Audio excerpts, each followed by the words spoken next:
पिछले एपिसोड में तोजी ने रिको के ऊपर बाउंड्री लगा दी थी। उसे मारने के लिए दो कर्स यूजर आ जाती हैं। गेटो और गोजो उन्हें हरा देते हैं। उसके बाद रिको के फोन में एक मैसेज आता है जिसमें केयर टेकर मिसाटो को कोई किडनैप कर लेता है। अब उसके बाद एपिसोड के स्टार्टिंग में हमें दिखाया जाता है मिसाटो को किडनैपर्स ले जाते हैं। गेटो गोजो से कहता है ये सारी गलती मेरी है, मैं उसे अकेला छोड़ के आया था। गोजो प्लान बनाता है। किडनैपर्स मिसाटो की जान के बदले रिको को मांगेंगे। सबसे अच्छी बात हमारे पास रिको है, हम रिको को जियुत्सुहाई में छोड़ देंगे और डील के लिए किसी और लड़की को ले जाएंगे। तभी रिको कहती है मैंने मिसाटो को अभी तक गुड बाय नहीं कहा है, मैं भी तुम्हारे साथ आऊंगी। गोजो रिको की बात मान लेता है। अगले सीन में वो सब मितासो को बचा लेते हैं। किडनैपर्स ने उन्हें ओकिनावा नाम के आइलैंड पे बुलाया था। मितासो को बचाने के बाद वो सब बीच पे आ जाते हैं।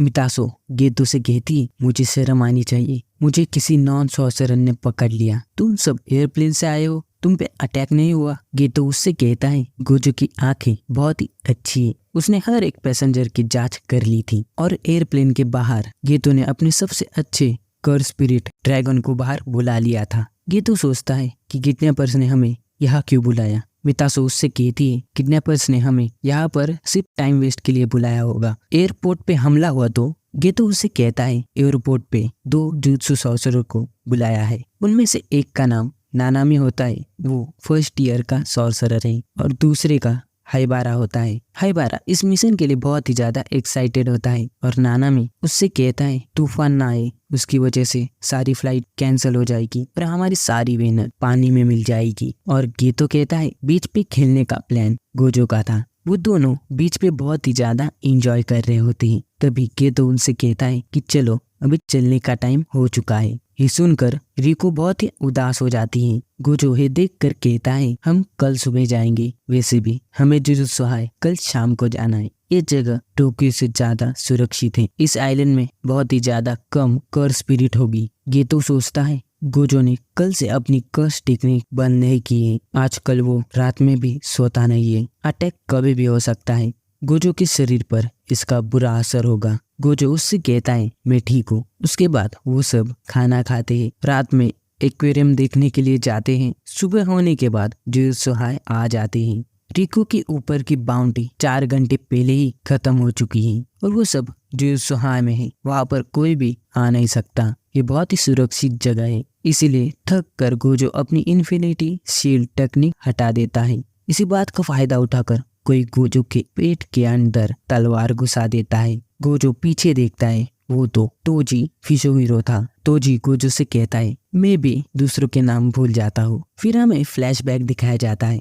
गोजो क्लैन के अंदर एक बच्चा 6 आई टेक्निक के साथ पैदा हुआ है। इसी वजह से गोजो छोटी उम्र में भी बहुत ही ज्यादा फेमस हो चुका था। उसे देखने के लिए बहुत से लोग आते थे। तोजी भी उसे देखने के लिए गया था। तोजी उसे पीछे से देख रहा होता है और गोजो मुड़कर तोजी को देख लेता है। इस बात से तोजी बहुत ही ज्यादा हैरान हो जाता है। उसे किसी ने पहली और आखिरी बार उसके पीछे महसूस किया था। गोजो तोजी को पीछे उड़ा देता है। तभी गेतो अपनी कर स्पिरिट का यूज करके एक बहुत ही बड़े कीड़े को बाहर बुला लेता है और वो कीड़ा तोजी को खा लेता है। गोजो गेतो से कहता है मैं ठीक हूँ, मुझे ज्यादा चोट नहीं आई है, रिको को मास्टर टेंजर के पास जल्दी से ले जाओ। तोजी उस कीड़े को काट कर बाहर आ जाता है। उसके पास एक बहुत ही बड़ी तलवार होती है और उस शरीर पर एक कर स्पिरिट भी होती है। उस कर स्पिरिट की पावर है कि वो किसी भी हथियार को अपने अंदर रख सकती है और वक्त आने पे अपने मालिक को दे पाती है। और रिको को ढूंढता है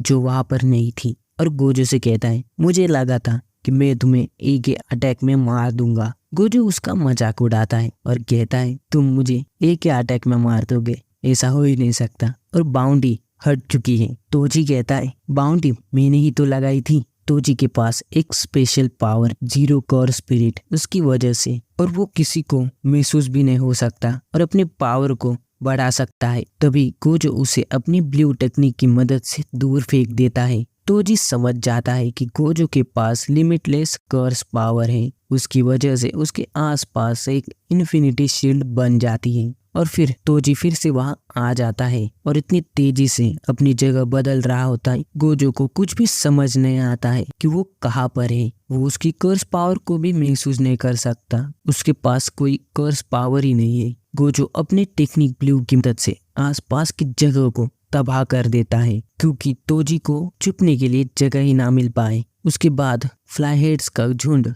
गोजो के पास आ जाता है। फ्लाईहेड्स बहुत ही कमजोर कर्स स्पिरिट हैं, एक मच्छर की तरह। गोजो इन सबको मारने के लिए अपनी टेक्निक ब्लू का यूज करने वाला होता है। तभी वो सोचता है तोजी मुझे यहाँ फंसाने की कोशिश कर रहा है। वो रिकू के पीछे चला तो नहीं गया। गोजो का ध्यान भटक जाता है। उसका फायदा उठाकर तोजी उसके ऊपर एक बहुत ही खतरनाक तलवार से हमला कर देता है। ये तलवार किसी भी कर्स टेक्निक को कैंसिल कर सकती है। तोजी उससे गोजो के इन्फिनिटी शील्ड को तोड़ देता है और वो तलवार सीधा गोजो के गर्दन के अंदर घुसा देता है। गोजो का सीना चीर देता है और उसके पैर में भी तलवार घुसा देता है। गोजो उसके ऊपर हमला करने की कोशिश करता है। तोजी उसके सिर के ऊपर हमला कर देता है। गोजो नीचे गिर जाता है और तोजी वहां से चला जाता है। गेतो रिको को लेकर जुजुत्सु हाई के सबसे नीचे वाली जगह ले आता है। वहां पर रिको मिसातो को अपना आखिरी गुड बाय कह देती है। गेतो उससे कहता है मास्टर यहाँ पर है। उनके आसपास एक बैरियर बना हुआ है, वहां पर वही जा सकते हैं जिनको मास्टर ने बुलाया है। रिको तुम उनके पास जा सकती हो या हम वापस जा सकते हैं, और अपना हाथ आगे करता है। यागा ने उन्हें कहा था इस लड़की को मर्ज करना यानी उसकी जान लेने के बराबर ही है। गोजो और गेतो ने पहले ही फैसला कर लिया था, अगर वो लड़की जीना चाहे तो हम उसे मर्ज होने नहीं देंगे। वो दोनों सबसे ज्यादा पावरफुल है, वो दोनों देख लेंगे। रिको सोचती है मैं बचपन से अकेली रही हूँ, मेरे होने से या ना होने से क्या हो जाएगा। फिर मैं स्कूल में गई, वहाँ पर मेरे बहुत से दोस्त बने। फिर मैं तुमसे मिली, मैंने बहुत ही एंजॉय किया। मैं इस दुनिया को देखना चाहती हूँ, बहुत सी जगह जाना चाहती हूँ, मैं जिंदा रहना चाहती हूँ। गेतो से हाथ मिला लेती है। तभी रिको को एक गोली लग जाती है जिसे तोजी ने मारा था। रिको मर जाती है। तोजी फोन पे कहता है काम हो गया। गेतो उससे कहता है तुम यहाँ पर क्या कर रही हो। तोजी गेतो से कहता है मैंने गोजो को मार दिया है। ये सुनकर गेतो बहुत ही ज्यादा गुस्सा हो जाता है और अपने सबसे पावरफुल 2 कर्स स्पिरिट्स को बाहर बुला लेता है और कहता है मैं तुम्हें मार दूंगा। और यही पे एपिसोड